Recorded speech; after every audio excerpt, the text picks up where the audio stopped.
Hello and welcome to the New York Sports Show. I'm your host, Dominic Konowski.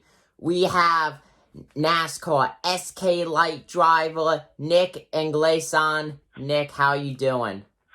I'm doing fantastic. How are you? I'm doing good. Nick, you race at Stafford off season, but the season is coming up only a few months away. What are you doing in this off season to prepare? Absolutely nothing.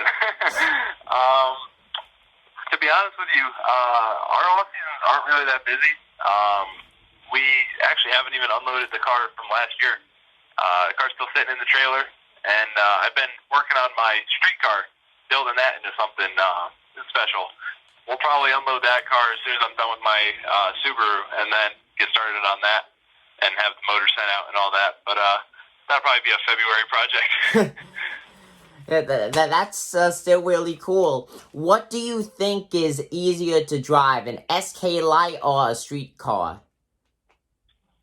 I would say easier to drive is definitely a street car. More fun to drive, though, is definitely going to be an SK Lite. Fun and stressful, though. Yeah. And like I said, you raced at Stafford, but you also raced at the New London Waterford Speed Bowl 2018. You finished 4th in points. Now, racing at both of these tracks, which one do you feel like is the most challenging for you, and why? Honestly, I'm going to say Waterford, of all things, just because even though we finished 4th in the points, we really didn't have that many races there. We probably only did 8 or 9 races there. Stafford's a hard track, but I feel like I figured that out in the 2 years that I've been there. And like I said, I've only done 8 or 9 races at Waterford in an SK Lite. And I did 1 race in an SK for the Bob Potter Memorial. And really, I just haven't had a lot of seat time at Waterford. But Stafford, I got 40 races, so I like to think that Stafford's an easier track for me. Yeah, and the stats back it up. 6 top 5s, 24 top 10s in your 2 seasons at Stafford in the SK Lite. Now, we see a lot of drivers use iRacing to help them when they're in between race weekends. Do you use that here and there to help you on Stafford? All the time. All the time? Every night I'm on iRacing.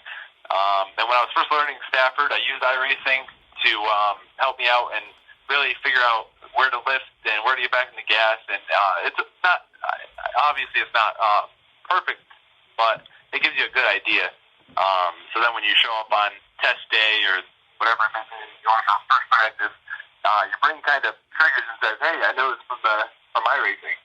So iRacing has definitely been a really good tool. I think if they had Waterford on iRacing, I'd probably spend more time doing that so that I could become better at Waterford, but unfortunately they don't. So I just got to focus on Stafford and the SKs. Yeah, I gotta admit too, I'm disappointed that Waterford isn't on iRacing. Hopefully it is someday. Like I said earlier, off seasons here. The regular season is coming very soon, only I think 103 days away. What are your expectations going into the 2021 season? I usually don't like to set my expectations too high, but I think with the last 2 years at Stafford, we've really, last year was a learning year. It was our first year at Stafford, and it was also my second year in an SK Lite, and really my second year racing total. So last year's expectations in 2019, the expectations for that was to just finish races. We did that, and we finished second, we finished third, and we were up front a lot. 2020, my expectations were to be up front more and really just not wreck the car and just continue to learn how to race, learn who I'm racing against, because obviously there's new people coming into the field. And I think last year I exceeded my expectations. I hope I exceeded everybody else's too. I feel like last year was a really good year for us. I think we only got in 1 wreck, which wasn't even really that bad. And then finished second, third, second. We were pretty much up front every race, and I feel like that's really all you could ask for, especially at Stafford, with it being such a hard track, is to just the expectation to finish in the top 10 and maybe top 5 and just be relevant. And I feel like we've been able to do that the past couple of years, and hopefully in 2021 we can continue that. Yeah, you're 100% right. Stafford, very tough track, and they have some of the best modified drivers race there on a weekly basis. And I gotta say, the weekly division overall, the Advanced Auto Ports weekly series, you're in Division 3. You finished 34th in Division 3. Now, it's hard to finish up there in points at Stafford, and then here you are finishing 34th in Division 3 weekly standings amongst very big names. Now, is that gonna, like, what does that mean to you, finishing in the top 35 in Division 3 weekly standings? Well, obviously it means a ton because, there's a ton of people in Division 3, so just to be in. Last year, I think we were 60th or in the 60s, so we actually were able to cut that in half and be further up. So that meant a lot. But I think what would really help would be to have the point standings for Stafford. I mean, we were third in points with, I think, 4 or 5 races left. And then right after that, we got caught up in a wreck. And then we had a really bad finish the next week. And then we kind of threw that whole thing away. And we went from third in points all the way down to 7th. So the 34th in points for the national standings is obviously pretty good. But I feel like we could have done better in the Stafford points, which also would have translated over to the national points. So I feel like we kind of gave that one away. Should have been a little bit higher than what we were. But, 34th is still pretty good. I'll take it. Yeah, I gotta say, Stafford near the end of the season, it was chaotic in the modified races, both in the lights and the full SKs. We saw a lot of wrecks and just a lot of upsets and just unexpectedness. Do you feel like you're gonna see a lot of hard racing this year at Stafford amongst your competitors? I feel like every year at Stafford, you're gonna see hard racing almost every single race. Especially in the SK Lights and the SKs. Personally, I think the SK Lights and the SKs are the most competitive divisions in the country at Stafford. And I feel like anytime you go up and you watch those two divisions, you're going to see wrecks, you're going to see great finishes, good racing. And, sometimes it doesn't really work in my favor. There's been a couple times that I've been able to take the lead and almost win the race, be like coming to the white flag, and then a caution will come out or something like that. Just because that's how the races are there. Towards the end of the races, people just start to go for it, and then that's when wrecks happen. And seeing a green flag SK Light race is pretty rare, I would say. Yeah, yes, it is. And this off season, we saw Stafford Speedway announce their departure from NASCAR. They're going independent, leaving the weekly racing series from Advanced Auto Ports. Do you feel like that's like a damper of spirits to you since you finished 34th in the division standings? I'm 50-50 on the whole thing. Obviously you want to be able to have the national points and be a part of that because it helps get your name out there, helps get recognition, and you can tell your sponsors, hey, I finished 34th in the country out of the entire Division 3. But at the same time, you got to see it from both sides. As much as I would love to be a part of NASCAR, Stafford, I'm sure that they have our best interest in mind with that, and I'm sure that they know they got a plan for everything. So I think that they know what they're doing. The only thing I'm really concerned about, which I think they'll take care of, is with them being NASCAR sanctioned, we get insurance. The drivers get a NASCAR insurance, and we're covered. So obviously not being a part of NASCAR anymore, you kind of lose your insurance. But I'm sure Stafford will figure that one out, and there's really not that much of a difference from them leaving NASCAR, but like I said, you just lose that association. So you can no longer say you're a NASCAR team. You can't say you finished 34th in the country. You can't really say any of that.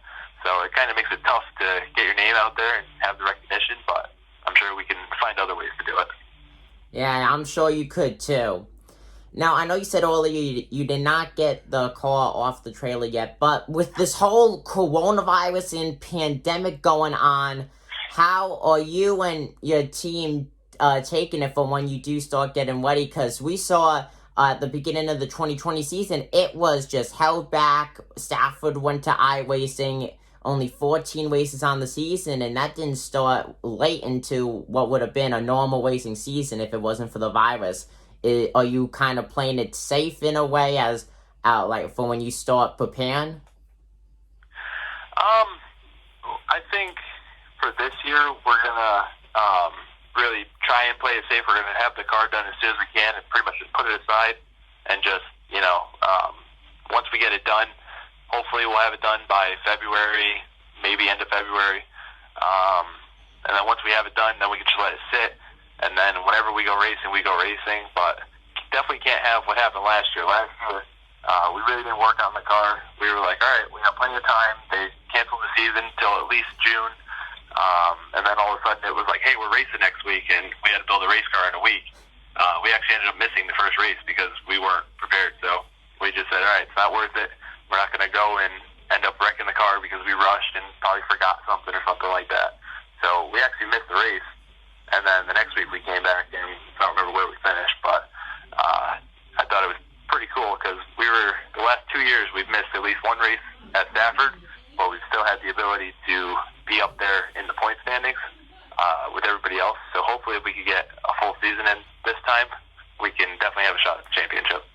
Yeah, I gotta say, that is very impressive, missing a race, even if it's one race and was at the beginning of the season. But the fact that you were still able to finish 7th place in the standings, that is very impressive and just goes to show your talent. I don't know if there's any talent. I think it's more just luck. I think we got a really good car.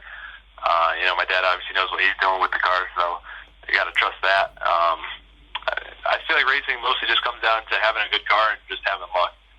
As I've said, I've been lucky through some wrecks, and I've been unlucky with taking the lead and having cautions come out, and that's kind of been the story of our career, is just getting lucky on some things and unlucky on other things. But if you have a good car and a good team, then usually the luck will work itself out. Yeah. Well, hopefully you do have a lot of luck going into this 2021 season. Is there anything else you would like to say to the people watching this video?